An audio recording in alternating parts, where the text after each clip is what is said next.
Perception of happiness.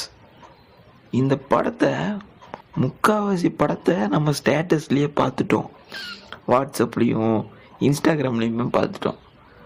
அப்புறம் ஒரு நாள் இந்த படத்தை தனியாக எடுத்து பார்க்கும்போது இந்த படம் சொன்ன விஷயம் என்னென்னா, சிம்பிளாக ஒரு விஷயத்த தெளிவாக சொல்லியிருக்காங்க. இந்த படம் சொல்கிற விஷயம் எல்லாமே சிம்பிளான ஒரு விஷயந்தான். என்னன்னா, கடைசி வரைக்கும் வேலை செஞ்சே சாவு. இதுதான் இந்த படத்தோட தீமே. இந்த மனுஷனுக்கு உருப்படியாக பொண்டாட்டி இருக்காது, அதுவும் விட்டுட்டு போயிடும். அதுக்காகவும் கஷ்டப்படணும்.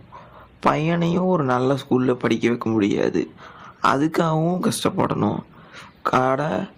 இந்த மனுஷனுக்கு கடைசியில் வேலை கூட உருப்படியாக கிடைக்காது, அதுக்காகவும் கஷ்டப்படணும்.